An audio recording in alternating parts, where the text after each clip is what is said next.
don't worry, we will not be talking basketball tonight. I am Joey, and I'm here with you, as always, with my good friend Chad. We don't have time to talk about the NBA playoffs because we have to cover every minute of that 1.5 hour presidential debate last night. So stay tuned. Yep, stay tuned. Big debate recap. We're going to cover all the big steps, the missteps, the little stuff along the way. Who was playing chess? Who was playing checkers? All the good stuff. Yeah, Chris Wallace. Chris Wallace. What a Just, hero. it depends on who you ask, apparently, Oh, as with all things these days. yeah, he really jumped on that grenade last night. Yeah. Well, I didn't even watch it, so let's stick to sports. Um, I guess I'm the only one drinking a beer tonight, eh? Yes, there's no celebrating happening here. Today I will be drinking Christmas pancakes. Oh, This little is a beer Hardywood. from Hardywood Craft Brewery out of Richmond, Virginia. It's an imperial milk stout with spices. I'm not going to tell you which ones because I don't know. Honey and maple syrup. And I chose this beer special for our friend and longtime Ravens fan, Roddy Nieto. I chose it because he told me that he doesn't like it. And Joey, you know what else Roddy didn't like? That Monday Night Football game. That's true. He probably didn't like 1 minute of it. You want to talk about your Ravens? Well, I just I know enjoy I this moment. sure didn't Oh like boy, 1 minute of it. I can smell the spices already. Um, yeah, it was just a well-rounded ass whooping from the Chiefs. In 2 out of 3 phases of the game.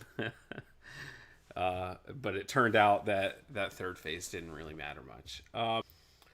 Yeah, I think the Ravens got outplayed and outcoached, and the defending Super Bowl champs showed why they're Super Bowl champs, and it kind of perpetuated this narrative about Lamar and the Ravens. This Ravens team, which is going on there almost 2 full years, starting halfway through Lamar's rookie year, of can't win from behind, can't win the big one. Even though they boat raced the Pats in prime time last year. But it felt so there's a lot of parallels being drawn to between this game and the Titans game. And I think some of them are fair, but some of them aren't. The Ravens outgained the Titans in the playoffs last year. Like, it was just different. They just missed on some opportunities. But I think something that's very similar is they seemed kind of like frenetic the whole time. Like, even from the very beginning, they seemed to be not letting the plays come to them. They were just pressing a little bit, and I think it's continued in experience, at least on the players' side of things. Lamar kind of reverted to he looked shell shocked after a little while, I think, and so he was looking to run before he probably should sometimes, and I don't think he was terribly inaccurate or making poor decisions. The Ravens had a bunch of drops again. After the first drive, the run game didn't really work. It was rough. The scripted drive went great, other than stalling like around the 10-yard line and kind of uncharacteristically. I think it was actually like 4th and 2 from the 7 for the Ravens' first drive stalled out, and they kicked a field goal, which I was kind of surprised, but I was okay with. Like, get some points in the first quarter. You're expecting it to be a close game. And really, after that Ravens drive on offense, the game was never actually felt close.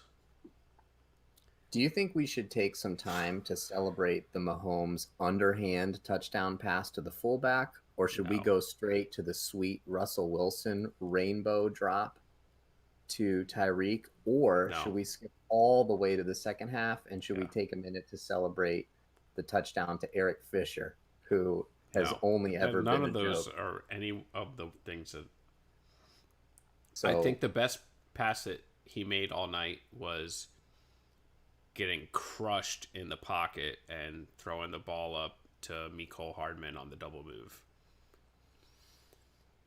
oh, the double move that everybody wanted to blame on Elliott, but turns out it was Golden Child. It was Marcus Golden Child Peters Marcus trying to Peters sneak out of his deep trying zone. to sneaky Marcus I mean, Peters who snuck knows himself Marcus right out of Peters that better play. than the Chiefs, you know?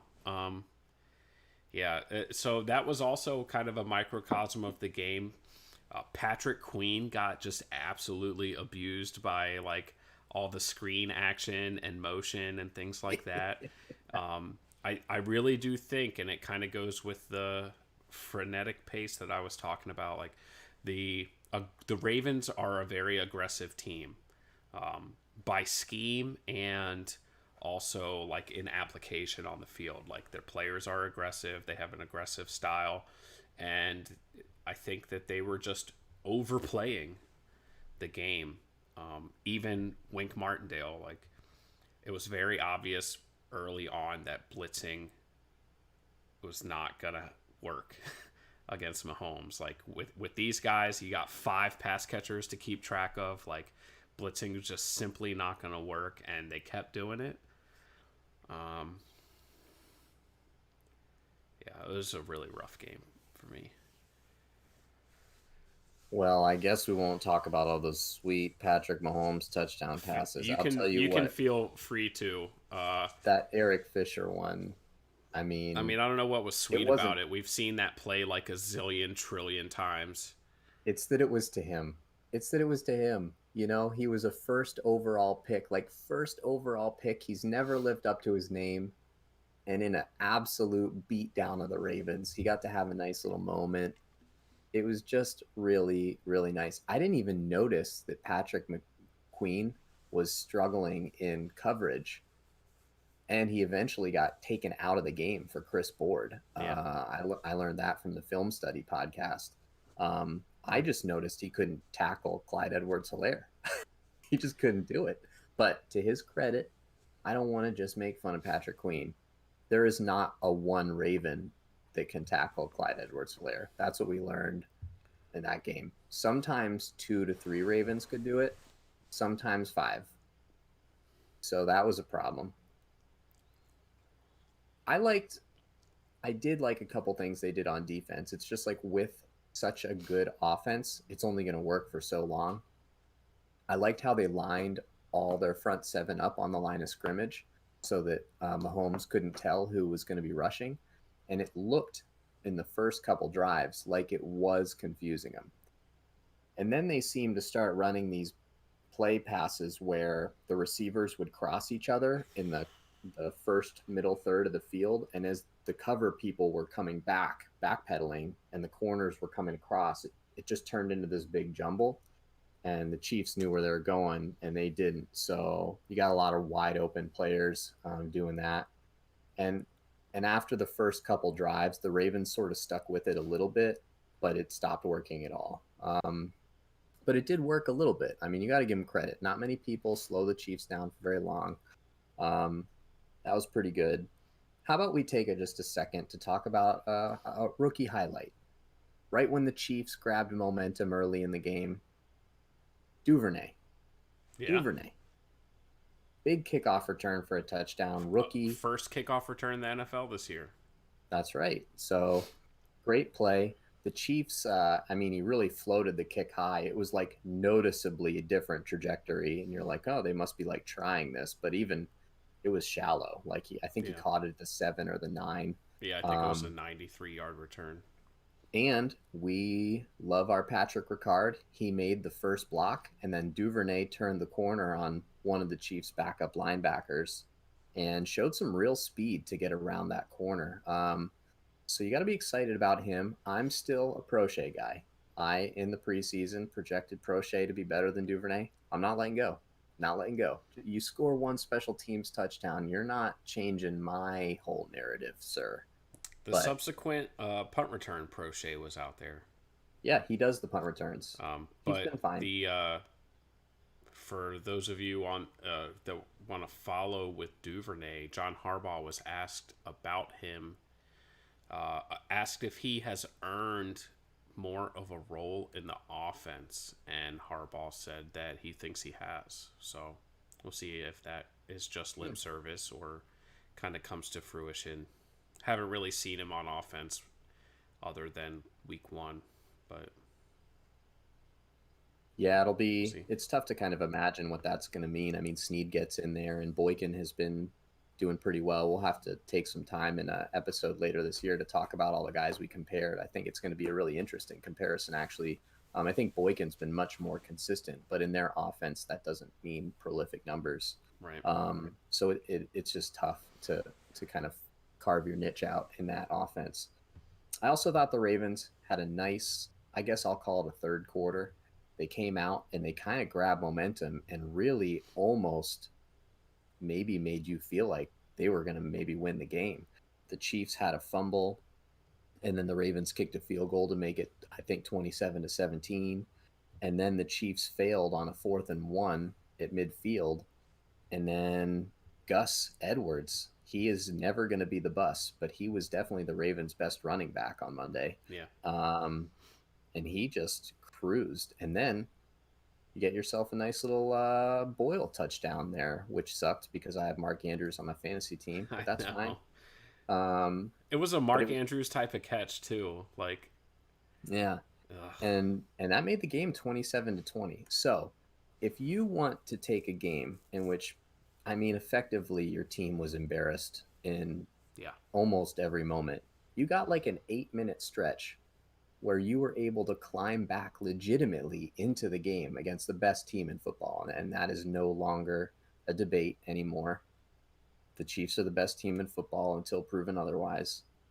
And the Ravens, playing their worst, got within 7. yes, And then, it doesn't matter. They lost by more than that, but they got within 7. And if a couple things had gone their way, maybe they can win a game against anybody without even playing their best. That's got to be the mental gymnastics you're doing right now, right?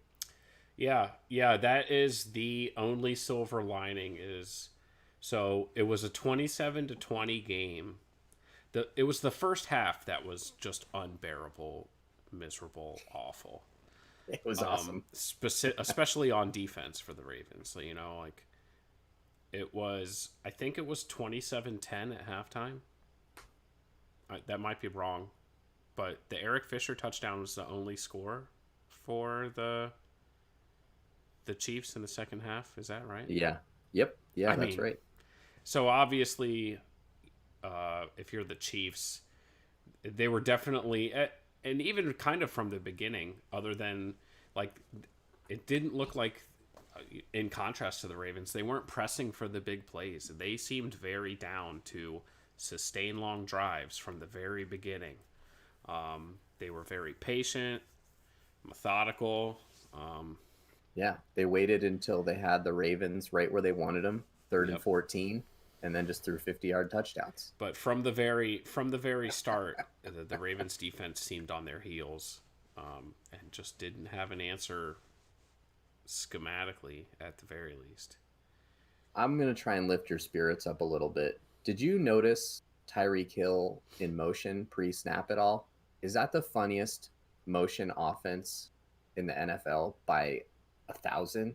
Do you notice all the stuff he's doing back there? They do so much. They like run to the quarterback and then back where they came from, and like, Dude, Patrick Mahomes would be like in shotgun. Tyreek would run across the line of scrimmage and then he'd circle. He would circle behind Mahomes like 5 yards and then he'd come back the other side. It's like, what is the yeah, defense even supposed to think right now? Or is this just silly talk? yeah, to run Like, like a screen pass.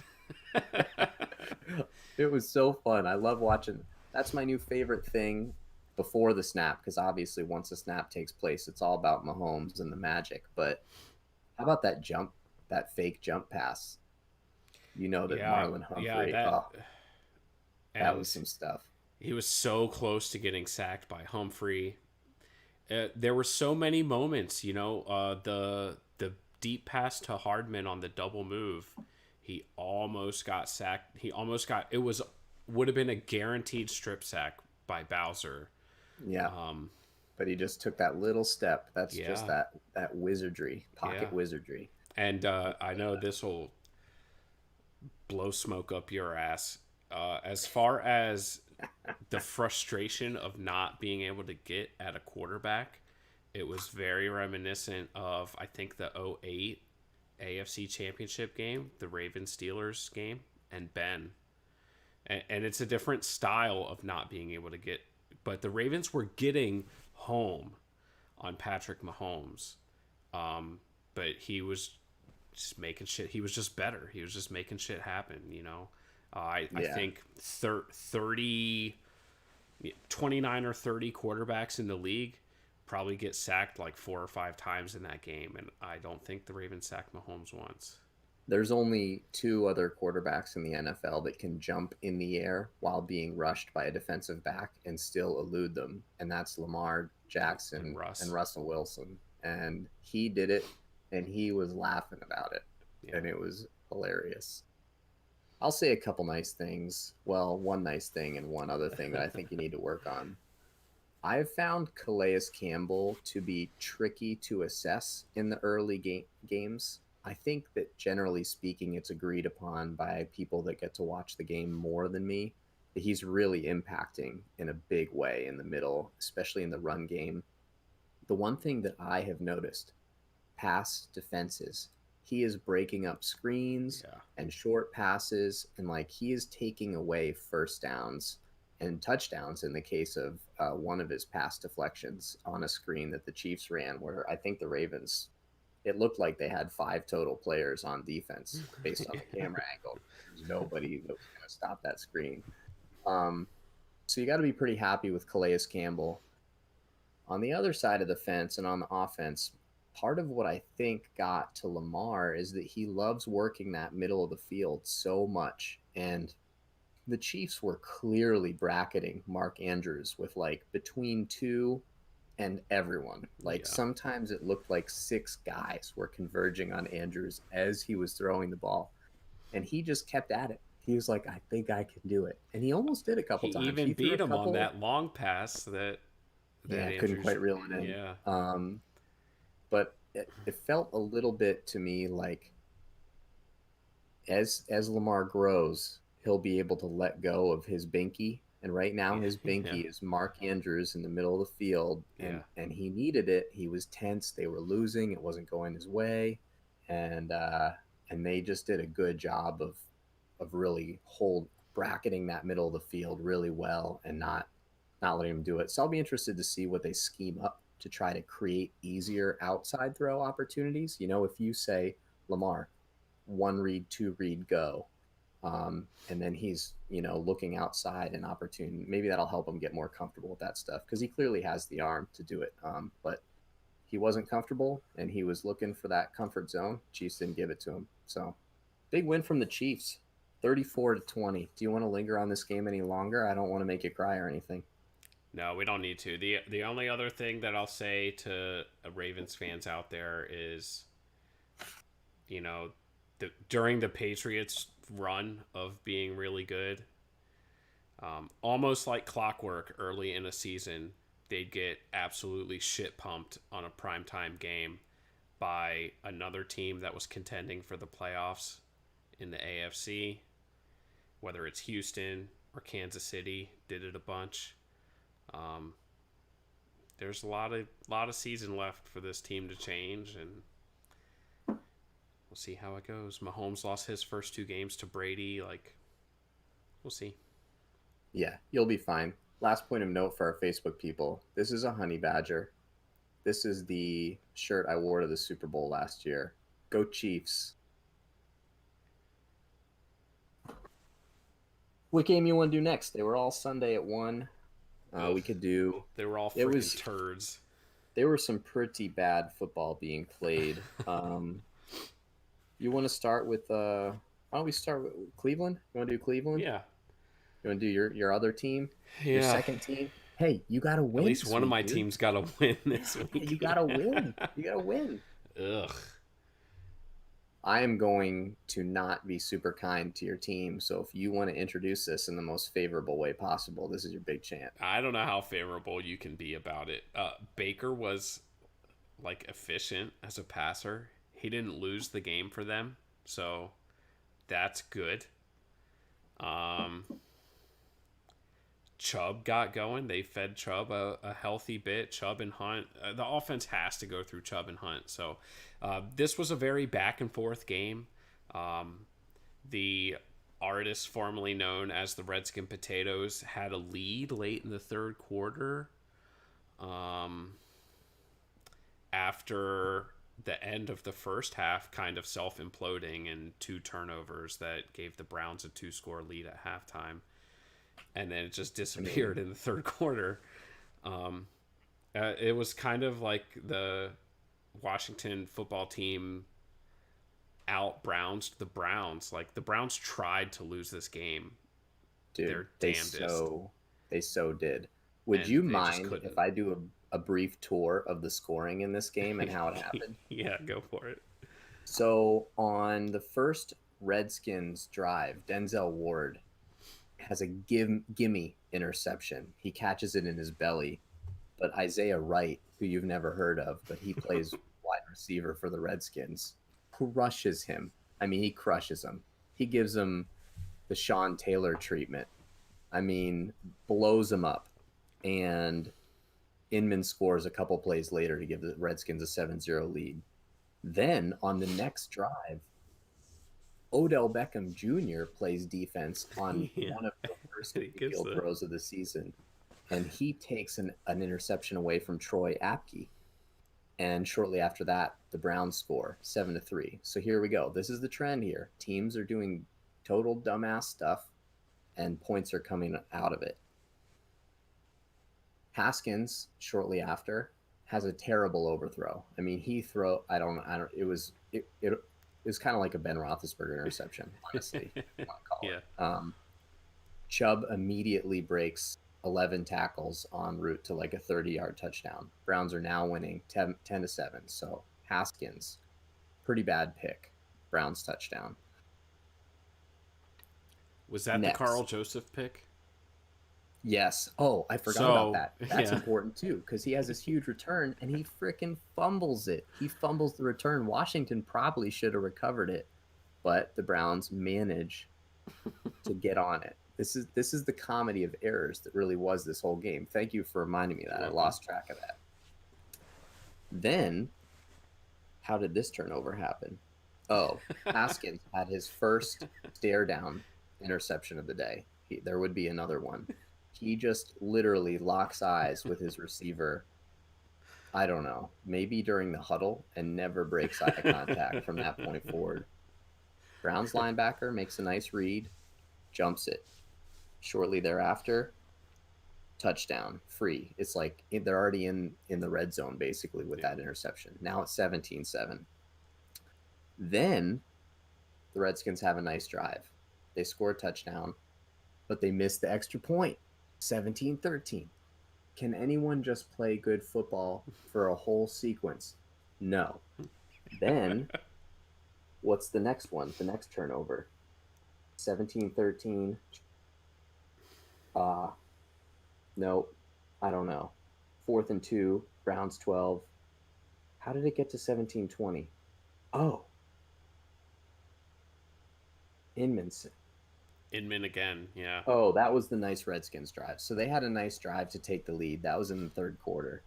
They make it 20-17. This is when the best football got played.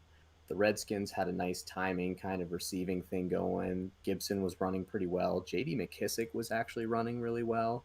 And Inman was definitely playing like a number 2 wide receiver, even though he's kind of more like a number 4 wide receiver. Yeah. Um, and then the Browns actually had a really nice drive where OBJ picked up a really big third down conversion. He didn't have a ton of catches, but he actually played a really nice game. And Kareem Hunt and Nick Chubb just like ran like 70 yards in 4 plays, and the Browns ended up scoring the game-winning touchdown on that drive. So those two touchdowns were like the good football of the game, and it's 24-20 Browns. Then Haskins throws his second stare down interception of the day in his own territory. Same deal. Linebacker undercuts the route, reading his eyes. Same result. Nick Chubb runs for another 30-yard touchdown right after, breaking a million tackles. And then Myles Garrett gets his patented I'm a game changer strip sack when they're already up by 7 and there's like 4 minutes left in the game. And then they score a field goal. So the Browns basically scored 7 points playing great football. And the rest of it was what I will call acceptable winning football. Like we'll call it complimentary football, which is good. Like you can't really in many ways ask them for more, except for some of that early stuff where like Baker was making terrible throws and like the fumble on the interception. Like you got to clean that crap up because in like Washington was going to win. Like they were getting ready to win this game. Um, Unfortunately, that's when the Browns played their best. But like this was a mess. This was a mess. If you think I'm coming off that the Browns stink just because they're 2-1, you got another thing coming.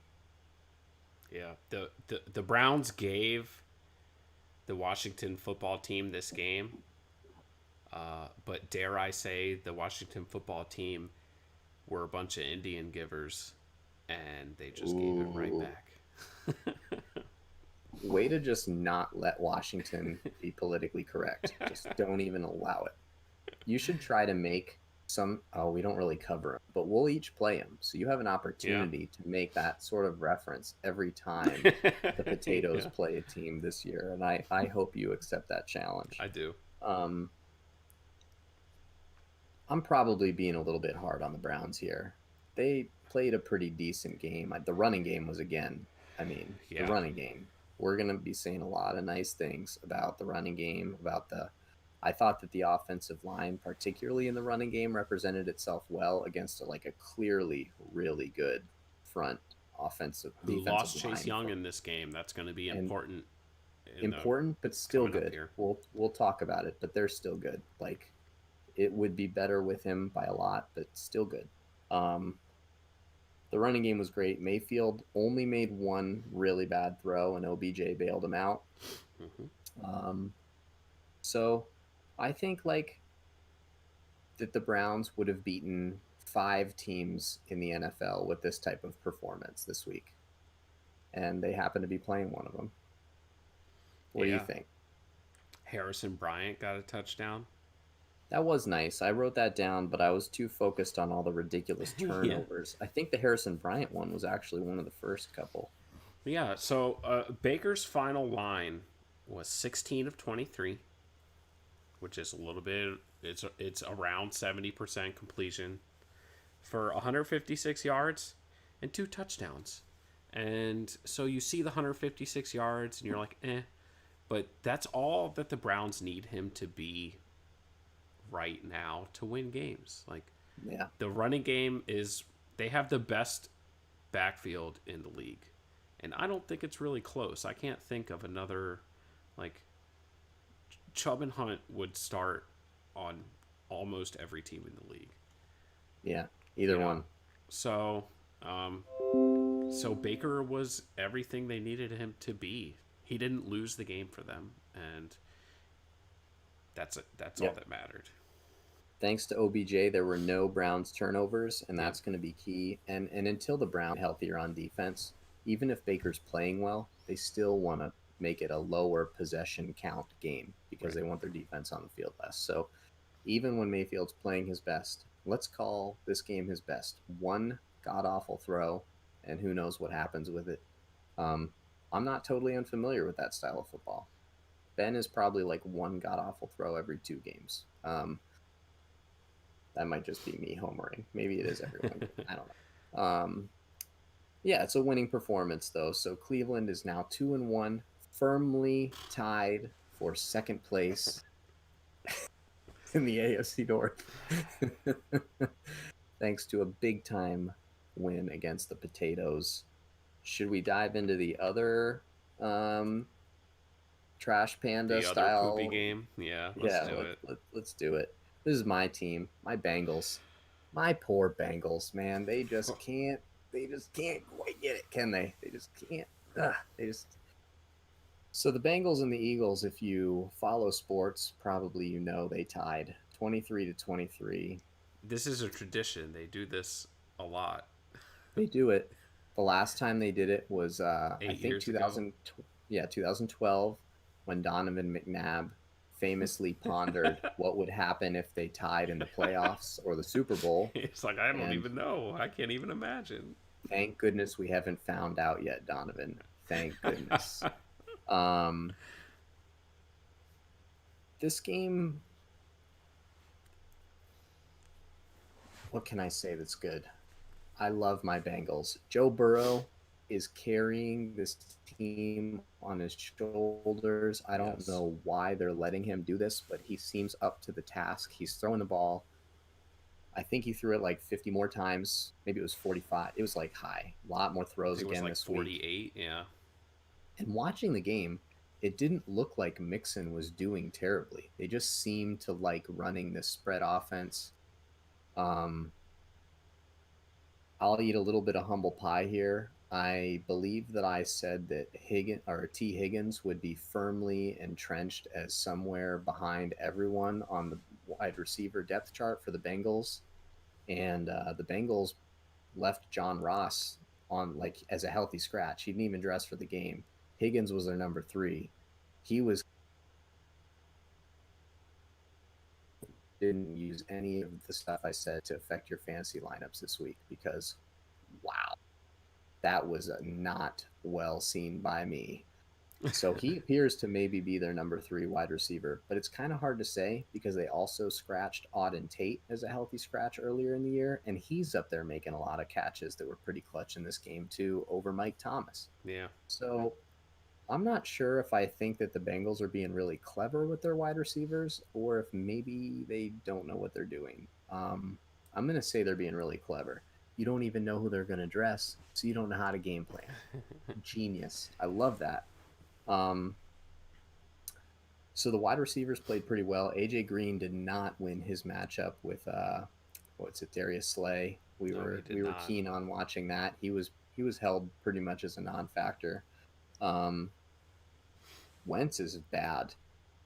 Carson Wentz is not good. He, in their first couple drives, made Carl Lawson and Sam Hubbard look pretty silly. And I made note of it. I was like, ooh, Carson Wentz, too slippery for these guys. And then they both sacked him like twice. Like it did not, his slippery maneuvers didn't last long. He made a lot of bad throws. He fumbled. The interception he threw was just like the wrong side of the receiver on a pretty short throw. Like he almost fumbled at the end of the first half, which would have cost him a touchdown. It was a it was kind of an ugly game, and the Bengals really could have won it. And you just look at these little things, and it's the Bengals bungling. They scored on a 2-minute drive at the end of the first half to take the lead, and then they like just let the Eagles like stroll down the field like on a broken coverage that gained almost all the yards Yeah. to score a touchdown in like a minute and 8 seconds. And it's like, man, like when you are on the edge and you don't have more talent necessarily in this, like that's it right there. You can't let a team score in that amount of time. Now, I want everybody to forget I just said that because later we're going to talk about how the Steelers did the same thing. That's not important. It's a whole different culture, okay? This is not hypocrisy. I'll explain it. For the Bengals, they can't afford that. Like, they can't afford to have a great 2-minute offense and then give up a 1-minute offense when they're not actually necessarily the more talented team. I thought the O line played okay. We spent all last week talking about the interior of the O line. Look, let me explain. Let me explain. Let me explain. Give me a second. Give me a second. I thought the interior played pretty well in regulation. I thought that most of the pressure that I saw And I believe Joe Burrow was sacked 8 times. So let's just get the numbers out there. Okay. 8 is a lot, but they weren't all on the O line. There was a couple times when defensive play calling did a good job against the spread offense, and they ended up with like an defensive end against, Drew Stample, who was a second round tight end pick last year. He's not qualified. Stopped the Eagles pass rushers on his own. So a lot of it came off the edge in the first half, um, which is where we expected early in the year. We thought those tackles were going to just drop the ball, Yeah. and they did. They did. Ironically, much better pressure than Myles Garrett was able to provide. Who knew? Who knew? But by the time it got to overtime, Fletcher Cox just took over. Fletcher Cox versus Billy Price basically single handedly prevented the Bengals from winning that game. They were owning field position, and then Fletcher Cox destroyed Billy Price and sacked, Burrow, and that flipped field position. And then on the drive after that, Billy Price got a holding penalty that backed the Bengals way up, and they punted. And both times, the Bengals were about, a nanometer away from getting ready to kick that field goal, or the Eagles were. Yeah. Thank goodness they stink. I mean, they stink. Like, they penalize the penalties, stupid penalties, a couple nice plays here and there. It was a tough game. It was probably a hard game to watch for people that aren't fans of these teams. Probably people that are fans of these teams. I think the Bengals won the tie because Joe Burrow just keeps looking like the leader. He's not quite good enough to pull him up yet. Um, but he was close. I mean, if they didn't have some terrible pass interference penalties in the last 2 minutes of that game, like, they win in regulation. The Eagles basically threw a couple dinker dunker passes and then got a long pass interference, did the same thing, and then Wentz, after the second pass interference, ran a touchdown. I mean, most of the yards on that last drive were penalty yards, and Yeah. one of those penalties, unfortunately, was on my boy Darius Phillips, but he made up for it later by making a pass defense on a screen that would have easily put the Eagles in field goal range in overtime. So some of our highlight players are doing some nice things. We're excited about Higgins. Phillips is still playing strong in the slot, I think. They almost entirely ignored him in the first half. He's like, I think he's just like a wet blanket. People don't even want to throw at him. Um, Tie. Ugly, ugly, ugly, particularly for Eagles fans. But I don't think Bengals fans are very happy with it either. And you know what? It's time to start raising your expectations. We aren't happy. We're not happy with this tie. We should have won this game. Um, and we're going to get better. We're going to get better from this. Yeah. The Bengals should be 2-1 right now. Um, they they blew the Joe Burrow's first game-winning drive in Week 1 against the Chargers, and they should have won this game a couple different times. Yeah, so I think the Bengals definitely won the tie, if only because of the expectations for these two teams coming into the season and kind of like the reputations of where these franchises are supposed to be. If you're the Eagles, man, and you start off 0-2, like Cincinnati is what you need on your schedule to like get right, and it's Yeah. bleak. it's it's not looking good until they get a number of contributors back. I don't even know if they will get enough of these guys back to be a factor. The NFC East looks like it always does after a bunch of offseason hype. Yeah. But the Eagles are definitely at the tail end of it right now, and that's not a good place to be with the Giants there. Did you know, Joey? This is important because it's if you didn't know this, you're not paying attention because the announcers say it 30 times a game. Joe Mixon breaks the first tackle. Joe Mixon breaks the first tackle every time. It's like amazing how many times announcers say that per game. And for the record, they're right. And it's usually about 3 yards behind the line of scrimmage. Yeah, I was gonna say he breaks the first tackle every time, and he still averaged less than 3 yards a carry on Sunday with a long run of 11 yards. Yeah, it's tough because he's like the best. If you watch the game, he's like the best looking running back that just doesn't accumulate statistics well. Yeah, And he usually does better in the second half. He's Derrick Henry-ish that way. A lot of it is that the offense usually refocuses around him because they all of a sudden remember that he's the best player. Um, we'll see if that happens. I think that the Bengals still have not adequately incorporated him into their passing offense, which is wild because they're running a lot of short yard stuff. So you think those checkdowns would be great. And for the record, if you don't want your number one pick to get sacked 8 times every game, outlet passes to yeah, get a little your all screen pro game going. running back. Yeah. Outlet passes to the all pro running back. It's okay. It's an okay thing to do. No one is going to yell at you for giving the ball to Joe Mixon a little bit. We promise, Zach Taylor. We We promise. promise. We promise. Okay. How about a big winner? How about we talk about the first place team in the AFC North? There's the Let's do it. Are Steelers. we talking about the team that has not beat another team with a win yet? That team? Well, the season is young, Joey. And a big part of the reason that those teams don't have wins is because they've all played the Steelers, That's true. right? 33% of their losses are to the Steelers. I mean, I'm not a math major, but that sounds right. So you are famous for saying you can only play who they put in front of you, That's true. and that's what the Steelers have done. And I, in our previous podcast, said there's going to be some games at the end of the year. The Steelers need to be positioned for that because they're going to be hard, and they're doing it. Yeah. They are doing it, and now they're in first place. They're in first place because they're the best. That's how it works. When you're in first place, you're the best.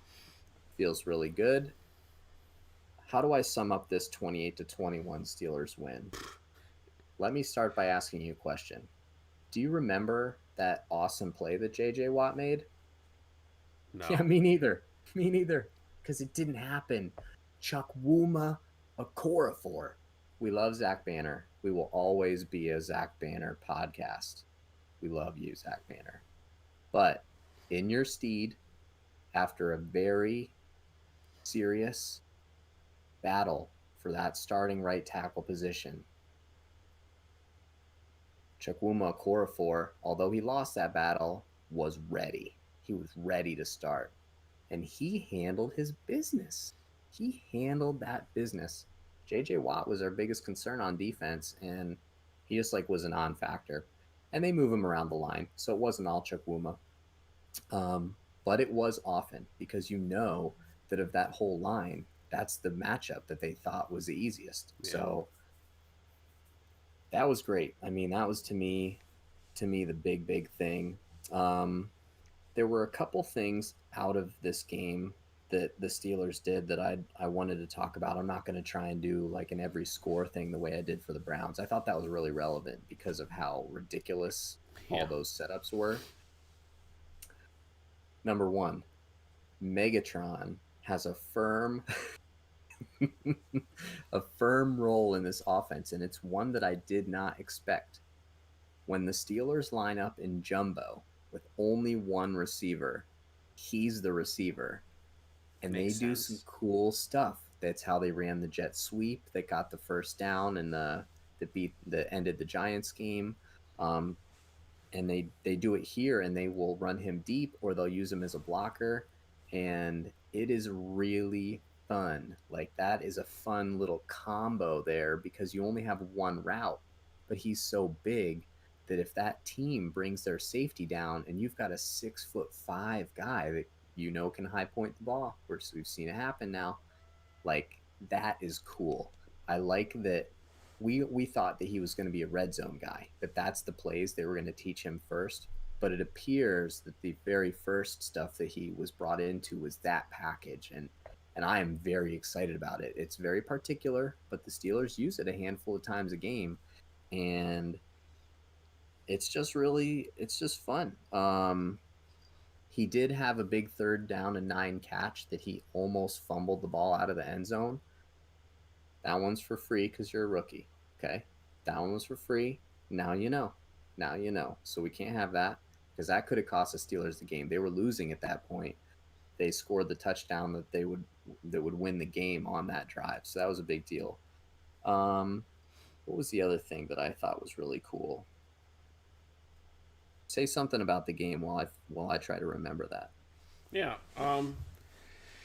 This was so for me. This was the second week in a row that the Steelers won their game, and it was a solid performance. But they didn't do anything particularly that you were like, "Oh shit, the Steelers mean business." I kind of blame part of that. I think is just like greatness fatigue for the defense. Kind of the way like eventually MJ and LeBron stop getting like regular season MVP awards because the voters are just it's obvious that they're the best and the voters are just tired of voting for them. But I still feel like the offense shows flashes and they're doing cool things with Claypool and Deontay, um, who got hurt, right? Did Deontay was that a Concussion. concussion? So Yeah. he'll be back whenever Tuesday or whatever. Sometime. But like for me, they still haven't really like put it together for a game the way that you would hope they would. They're kind of between Snell and Connor because of week one, and so it's a weird thing. But the flip side of that is like we've said all this, and they're 3-0 still, and so you have the luxury of kind of figuring that out on the fly as long as you're still winning games. Yeah. I think that Connor is firmly back. He played a really nice game. He was Yeah, doing the Connor stuff this game. He's breaking all the arm tackles. He doesn't have what you might call breakaway speed, like Saquon maybe, but he definitely can score a long touchdown. Like he's fast enough that he can run away from many people. Um, so he's got that strength speed combo that makes him really tough, especially when he like catches those passes towards the flat with a little bit of momentum. That's when he does a lot of great stuff. Is when he has that momentum, which is why in week 1 I was so bummed and I didn't credit the Giants enough initially, but he didn't get that momentum because their big boys were in the backfield. But when he can get that head of steam going, he can be a real problem. yeah, Um, what I wanted to also say, besides that cool thing about Claypool, was that this was just a classic Steeler game. A couple really important things happened that reminded you that it was a Steeler game in case you forgot. One, Vince Williams got isolated on. Oh, who did he get isolated on? Cooks, who had a really Brandon Cooks. They left him one on one. I think they threw the ball, and somehow it was incomplete. Like it was just luck. Like it was just luck. Like I don't know why this happens, but it feels like every 2 games, Vince Williams, you just look over, and there he is, number 98, big old girthy guy in the slot with somebody that's super fast, and you're yeah. like, well, I can see it. That probably means everybody could see it. And you start to panic, and you panic because it's trouble. This time it worked out okay. And other than that, Vince Williams has been a beast because when he's not getting isolated in the slot on wide receivers that are really good, he's tackling people in the backfield to the tune of 8 times, which is more than anyone else in the NFL this year. He has been great, which is exactly what Devin Bush needs. He needs a great veteran to help show him the ropes.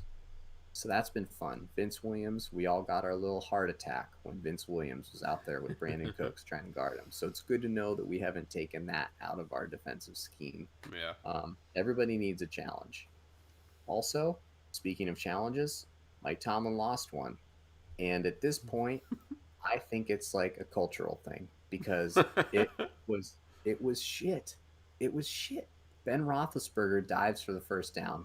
Now, I'm not gonna tell you I can guarantee that he got it. It looked to me like he probably got it, but the spot was like 2 yards short. They spotted the ball where his knee was as though he wasn't extending the ball. It was like ludicrous. It was ludicrous. Like, even if they didn't get the first down, he should have won the challenge because their spot, it wasn't like a 6 inch difference. It was like a 2 yard difference. He's tall. He's 6 feet tall. Yeah. It's the difference between his knee and his arms over his head.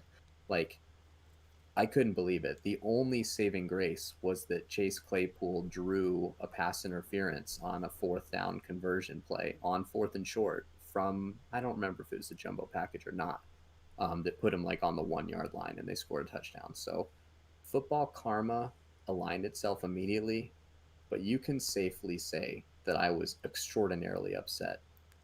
But this time it wasn't at Tomlin. Tomlin loses another challenge, and that's how you know that the sun is spinning and all the planets are spinning around the sun and the Milky Way is still out there, because Tomlin lost a challenge this week. So yeah, I mean the Steelers, they're a great team.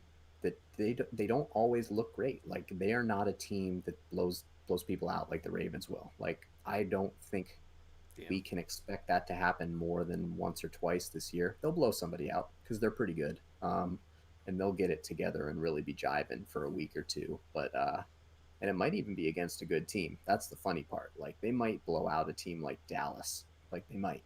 Um, but they're not usually going to do that. I mean, they gave up a drive. I said the Bengals do this. The Steelers did it too. The Steelers scored with like a minute left on the clock, and the number one defense, the defense I love watching, zone coverage, man. 20 free yards, 20 free yards.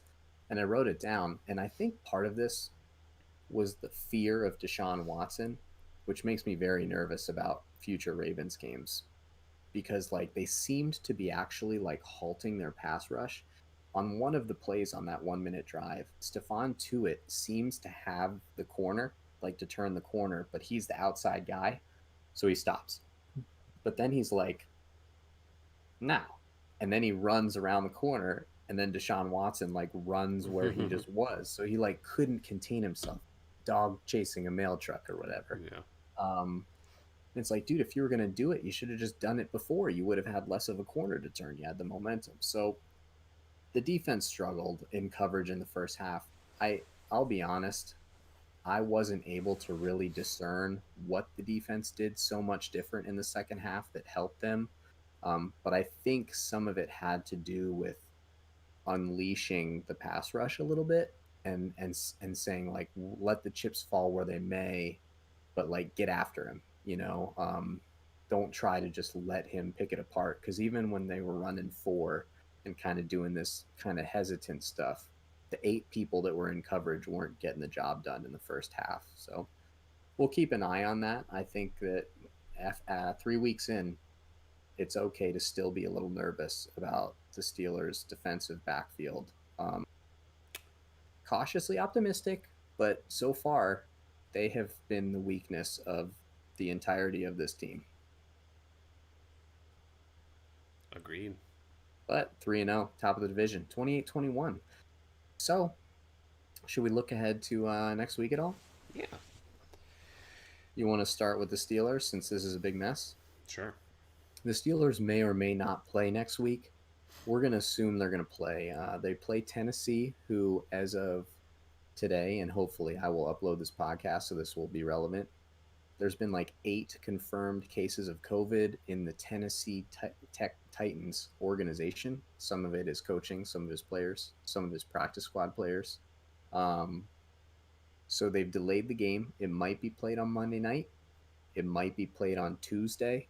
And it might get moved to like week 7, which would move the Steelers Ravens game to week 8, which would mean the Steelers, I think, have to take their bye this week, which would be pretty lame. Yeah. But assuming they play, I think there's like not a lot to go through here. But one note, the Steelers have played against these running backs this year. Saquon Barkley, Chris Johnson, Melvin Gordon. Not the worst. If you want to make fun of the teams the Steelers played, that's probably not the angle you're going to take towards how bad they are.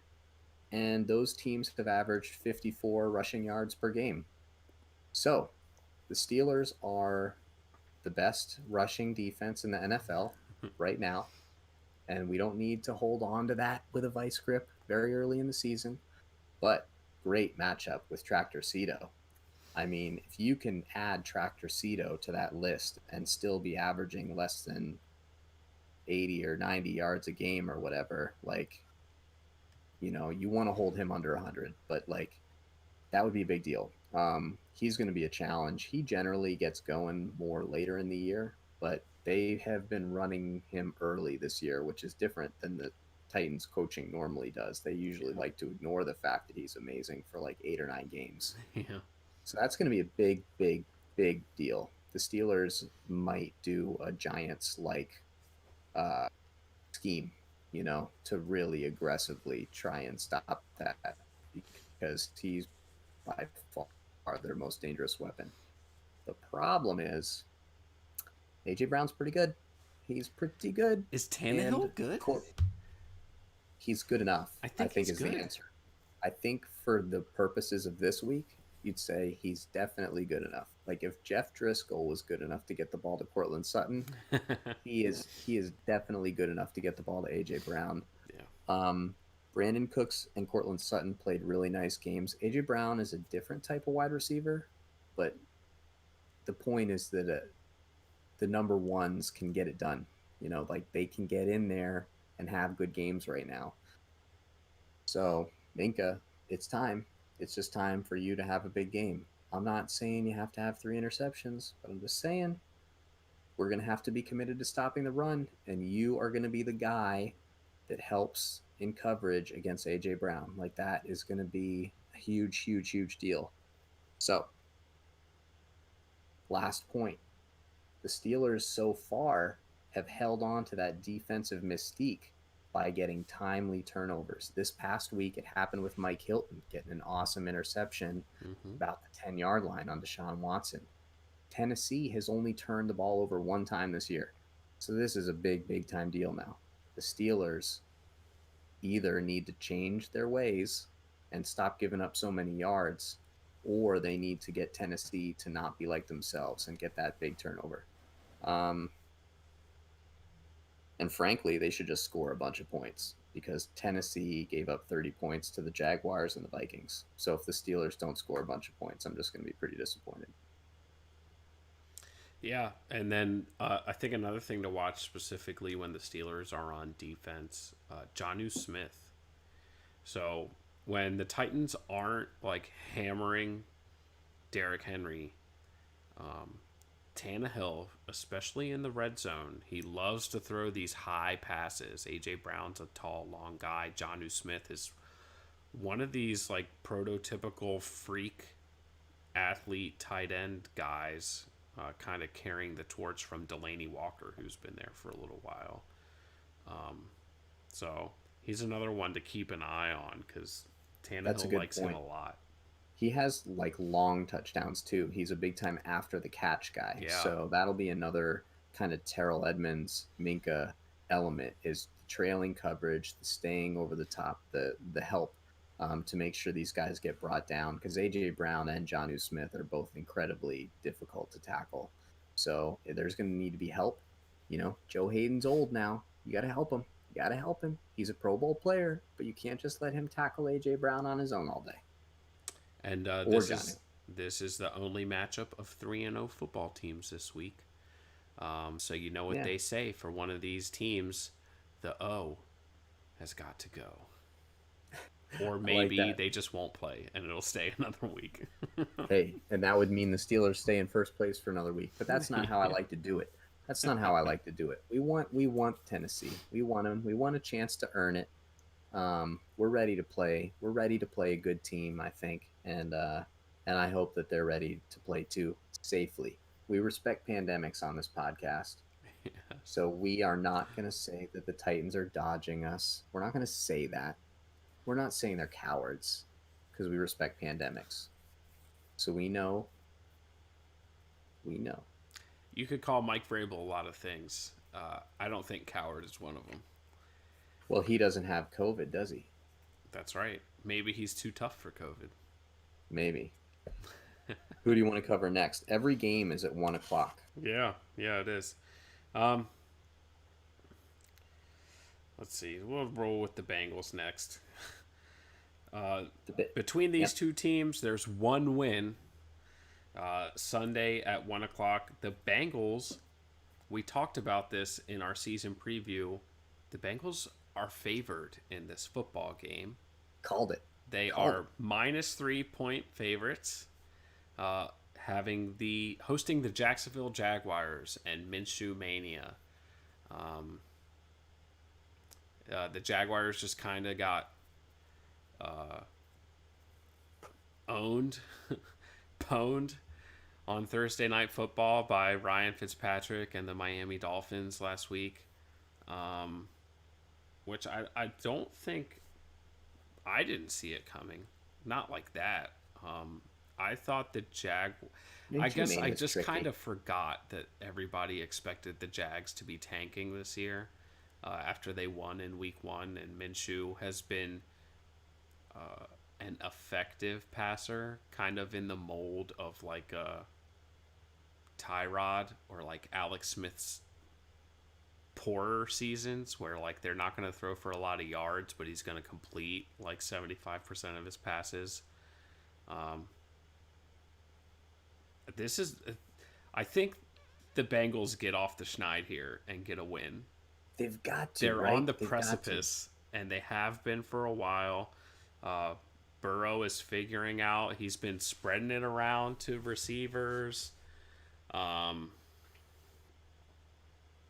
yeah, this has to be the game. If you're gonna win a game this year, like here we go. Yeah, it's their time. We talked about it in the preview. First game they're favored. Called it. That makes me feel a lot better since I was so far off on the Higgins thing. Look, Minshew Mania may well be tied to DJ Chark's presence on the field, Yeah, and he is highly questionable to play this week. So if he doesn't play, I mean, you gotta think that the Bengals defense has a big advantage here. Do you know who the Jaguars starting running back is? hold on. No, It's James Robinson. You'd have that's had a better that's what I chance was gonna guessing that say. by just guessing a name, just saying Yeah, a name. Like, what are two common names? And Chris Thompson of I I like him. couldn't earn snaps for the potatoes Hmm. is the backup. So, like, the one Achilles heel of the defense should not be as big of a deal this week. And for the record, Bengals, I'm on your side now, but don't make me hurt by letting these guys rush for 100 yards or catch 12 passes, okay? Like, let's win this matchup. Let's win it. And also, unfortunately, we've got the return of Joe Schobert to the AFC Northcast. He's patrolling the middle of the field. The Jaguars have been pretty decent against the run, average, and the Bengals seem very willing to abandon the run Yeah. as soon as it's not creating just incredible plays. Which, like, their first drive, Joe Mixon had a run of 10 and 5 yards. I was like, I think that might be like half the yards he gets for this game because I watched Yeah. it after the fact. And it's like, if he's not doing that every time, Zach Taylor's just like, forget you, dude. Forget it. What have you done for me lately? So I would prepare for Joe Burrow to maybe throw the ball a lot more this game. As a Bengals supporter, I would love to see them keep him under 45 throws. I feel like that's a reasonable ask. 45, come on. That is so many. Let's dial it back. Yeah. Let's dial it back here. For Christ's sake. Like, less than 45. Come on. That's the goal for this week. Beat the Jags, less than 45 throws. Can you do it? Also, so Jags, Bengals. This is not going to be a game for your all you gamblers that like gets moved a lot. Probably as soon as DJ Chark is ruled out, if he is, run to your bookkeeper and bet on the Bengals at whatever the lowest line you can is. because if GJ Chark is not there, that's it. We're pretty confident the Minshew mania is very much tied to DJ Chark. Let's save the Ravens for last. Great. Cleveland. No, let's not. Let's talk about the Ravens because I actually think the Cleveland game's the best game. Ravens versus potatoes. Can you get off the schneid? Can you get off the schneid? So, yeah, I mean, this needs to be a reset the course game for the Ravens. It should be. This should be the what we've been accustomed to, the Ravens obliterating bad football teams, especially if Chase Young doesn't play. Um, He's not, the right? I mean, he's like Ionitis, Matt Ioannidis. Yeah. he's also out, I think, for this Oh game, no, I or at didn't know least that. battling with an injury this week. I saw on like a ticker somewhere.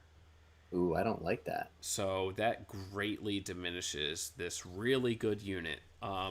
You still have to contend with Ryan Kerrigan and Payne and Allen. They've got like Montez five Sweat. first round draft picks. Sweat. Yeah, they've got like Montez six Sweat. first round draft picks on this D line. I forgot to talk about that, but like Jedrick Wills had two false start penalties in the first quarter on Sweat. Sweat still got a sack, and then he should have had a sack, but Baker Mayfield got a a grounding penalty as he was tackled out of bounds by Sweat later too. So this dude is good. Like Yeah. he made Jedrick Wills had his first NFL is tough. I think it's hard moment.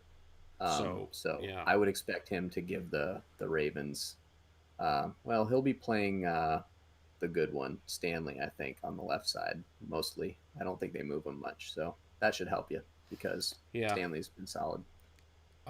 Ravens fans, do not panic, but expect to see a lot of pressure. This is not last year's offensive line. The Chiefs showed us. The Chiefs do not like Chris Jones is good, Frank Clark is good, but less good than Chris Jones. And the Chiefs defensive line fucking manhandled this O line. It was like really, really bad. How many times does this have to happen before you fully apologize for disregarding all the times that I said that this was going to be a problem? Well, it's only Does it have to happened. happen? It's only happened once. It's happened every game. They just win Not anyway. like this. Not to everybody. Like Ronnie Stanley was out here like getting pushed around and like It happened to the right side every week. Every week it's happened to the right side. yes, Houston owned that like side with Watt and that, yeah, like Watt so. in the I first mean, half. Watt. I mean, Watt got whatever adjustments they made. I mean, Watt had both his sacks in the first half. But either way, okay, it's going to yeah, take more times. I this get it. pressure.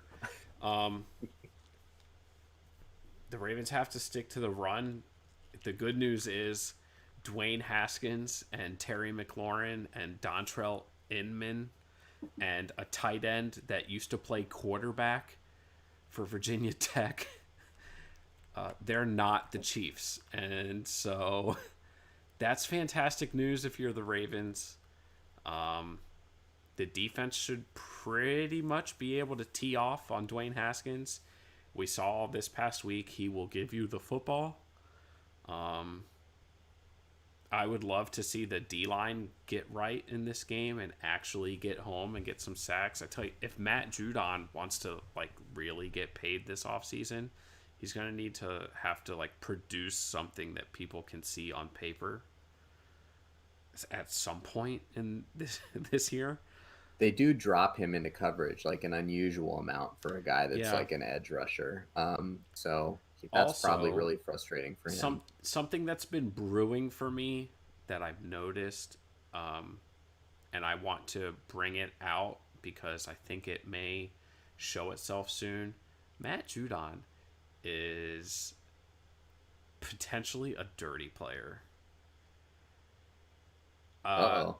Yeah, I that's been brewing with me for a while, and I'm surprised you're bringing this to my attention so that I can watch look for for it. it. Watch for it. There was a slow motion play against the Chiefs where Mahomes was like getting, I don't know if he was getting tackled or sacked. He was scrambling, and Judon ran by in front of Mahomes and like put his arm up like unnecessarily like this, like almost looked like he was trying to like forearm Mahomes in the side of the head after like the play Hmm. was basically over. Like, just keep an eye on it. He's done some things in the past that have caught my eye, and I just Yeah. want to put it out now in case All it right.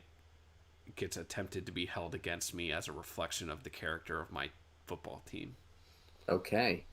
I like that you are pushing Judon out early because it just shows your lack of resistance to me calling him out as just not good Produce for a or long go time now. away. Even when he's producing, he's not good. It's all manufactured.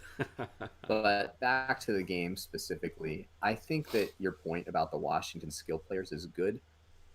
Um, but I do want to note that J.D. McKissick and Antonio Gibson did form a pretty decent punch against the Browns.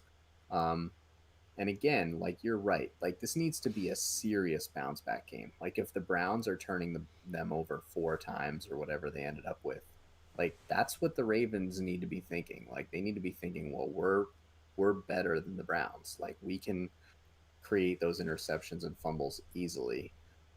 But if they don't, like if they get too cocky and they give up simple stuff, like these skill players are spunky. Like Inman's 2 touchdown catches were decent. We talked about Terry McLaurin. Like he is a star. If you try to jump on some goof ass ball route, like McLaurin will score a 70-yard touchdown on you. He Yep. doesn't care. Like that's his bread and butter. And McKissick was the starting running back, and he looked okay. And Gibson kind of came in and had I think, 1 catch because, of course, they didn't throw him the ball a bunch of times, even though he's a wide Assholes. receiver. Sake. So you can't assume that that's going to happen. So don't worry, Patrick Queen. You're going to be fine. Um, but they're decent. Like they're spunky. So like, the Ravens should win by like 52. If they win by like 9, you should be like pissed, like Yeah. real pissed. Um, and it's not really possible. What's the spread? Is the spread less than 10? It's 13. Ooh, I would still take the Ravens. Yeah. Hey, I hey, bet it. hey, who's our group of people? We got game podcast. I'm taking the Ravens. That one's for free. There you go. Let's do the Browns and the Cowboys. This is the game of the week in the AFC North. Yeah. Well, no, it's not. It depends on if the If the Steelers Steelers play. game happens, yeah. But this is fun because the Browns and their fan base, which you are now a part of, so you can tune me into the culture. Um, they they really want their team to be good. So every time that anything good happens, even after all the bad stuff, the belief comes back. So I think right now Browns Nation is like, dude, we are now legitimately one of the teams fighting for that last playoff spot. Like we're We're back. tied with the We're Ravens. we're back. We're Yeah. back. And We've beaten the they, Bengals and the Redskins. yeah.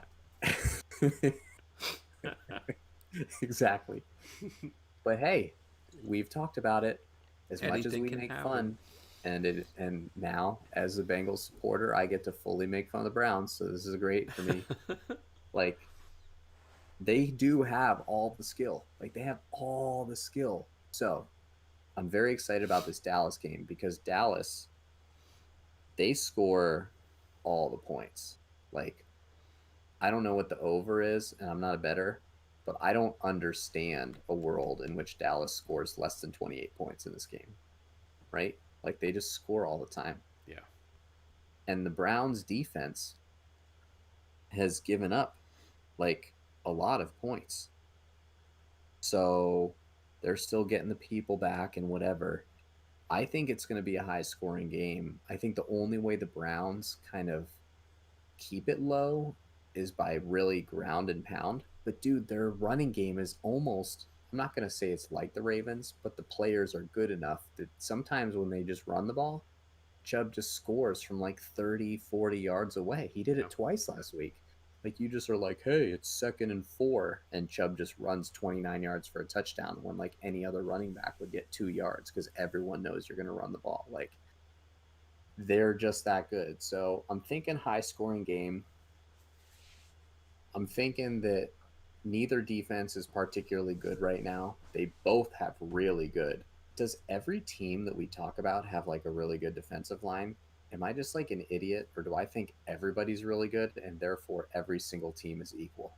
Like, because Dallas, No, let we me tell just you about played these Dallas. teams this year. I mean, we played everybody in our division plays the Redskins and the Cowboys. Like Yeah, and the the Eagles. strength of the Eagles is their deal. Yeah, Like the NFC East is like the NFC version of our division, where it's like it's got to be. everybody's D lines are I'm just stout. going to assume that because it helps me. So Dallas has Alden Smith, who I'm not deep into this story, but he basically played in the NFL like 5 years ago and had a bunch of like legal stuff, and he was getting sacks like all the time that he wasn't getting arrested, and then he just wasn't in the league for 5 years. Yeah, Well, he's back, and guess what he's doing? sacking Sacking everybody. everyone. Yeah, He is the NFL leader in sacks. That includes people like TJ Watt. So that lead won't last, obviously. TJ Watt's going to take it. But for now, Alden Smith, Alden Smith's best. This defensive line also has Dontari Poe as a defensive tackle. He's not afraid to tackle a quarterback and disrupt things. And they have Demarcus Lawrence. So Cleveland's offensive line, they're going to have to earn it again on the Robert pass play, Quinn. especially. Oh, I didn't even know that he was there. I Yep. didn't, I didn't, I didn't look at that. So, but yeah, there's more. So aside from, they're everywhere. Yeah. Um, aside from the defensive lines, I think it's time until Cleveland's starting secondary players are all back to just let go of Cleveland's secondary being good. Like they're not that good right now. Maybe they will be, but they're not.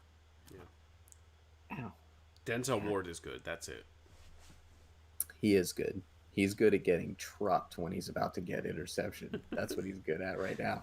Um, I think it's going to be all about turnovers. Right now, Cleveland is +3 in turnovers margin through the season. I think that's almost entirely from this Washington game.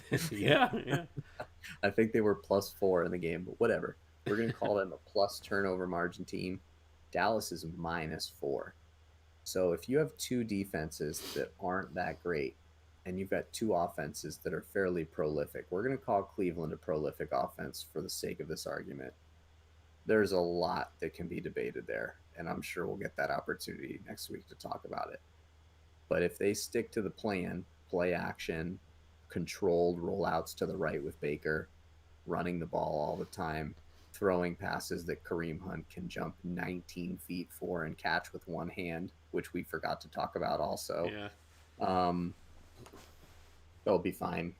I think the turnovers are going to be key in this game, and I think that both teams are prone. So I would predict, if you want to prop bet, I predict 3 turnovers at least in this game. And the turnover that matters is going to directly impact the score. We're talking about a red zone turnover on either side, something that takes points away. I think that's going to be the kind of thing that dictates this game. I will probably be betting on the Cowboys side unless the spread is like 8, and then I'll think about it. Cowboys -4.5. That's a I'll tricky. probably That's a tricky I'll number. I don't care about numbers. I'm not like a better. I don't do math. So here's a little window into my soul, which you care about because in our pick'em, I Yeah. am your biggest competition. I basically am like, who's gonna win, and and then I look at it, and if my gut wiggles, I'm like, and then maybe I'll change it. But I almost always just pick who I think is gonna win, and I don't even care about the number. Makes it simpler for my simple mind. And that is how you're going to lose. That is how all of your gambling and research is going to lose this year at Jersey, is from that. Yeah, it's all in the confidence points because like nobody's touching me on like picking the games, but the confidence points, you always kill everybody in the confidence points. It's that analytics department you got. It's all about the gut. That's how we do our analysis. If you wonder how Joey and I are able to distill 4 to 8 minutes of highlight tape into this amazing analysis, like you guys knew Clyde It's like Edwards-Helaire the was going to opposite kill of it. distilling. You knew it. You knew it. You knew he was going to kill it. Clyde Edwards-Helaire, we talked about it. We talked about it. We knew it. We knew he was going to be great. We knew Chase Claypool was going to be catching those passes down the field and making crazy special teams tackles. We just knew it. We distilled it. It was a speedy distillation. Definitely not triple distilled or anything like that. So we got a lot of good football here. We had two pretty ugly matchups last week of losing teams, but at least this week, the Bengals are favored, so that's something to be excited about. Yep.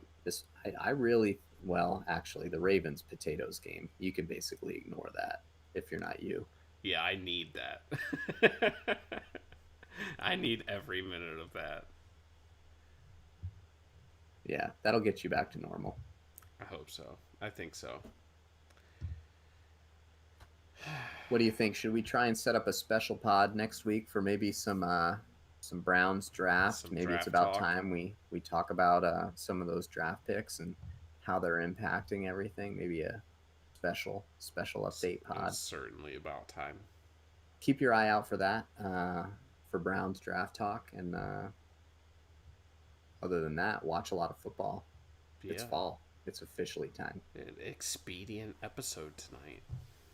Root against the we pandemic. We were very efficient. This is our first week where we haven't had a divisional matchup on either side. We just went through 8 games in less than an hour and a half, everybody. And that is why we are the best AFC North podcast on the internet. You can write that down in ink. That's right. All right. Well, everybody enjoy your football this weekend. Hopefully we get to see the Steelers and Titans play. I'm not opposed to a Tuesday night game. I know that kind of butt fucks the Steelers on the back end having to play again on Sunday, but I don't think about the future. I would definitely watch the Steelers on Tuesday. They'll figure it out. Of course he would. But yeah, maybe they just move the Titans and the Steelers to Monday night the following week. And then we get 3 Monday night games. That'd be sick. We get Monday night NFL, Red Zone. It'll be fine. I'm getting my heart rate up. Anyways, have a good week, everybody. Join the Pick'em. I'll probably share that link out again this week, just so it's kind of bumped up to the top of the page and easier for people to find. It's been pretty close every week so far this year. This past week, the winner was Justin's wife, Sam. Oh, be jealous of my Pick'em. Nice. Crushed everybody. Like 11 games right. This was a tough week. This week was tricky. I'm pretty sure I got less than half. Everybody pushed the Philly Cincy game. Yeah. Only 2 people in the Pick'em picked the Chiefs to win last week. Idiots. I think I was one of them. I don't think so, buddy. Oh, no, I picked him in the spread. Ooh, I screwed up. Sorry, Mom. But everyone have a good week. Join us in our Pick'em. It's fun. It's easy. It's free. And we'll see you guys in a week.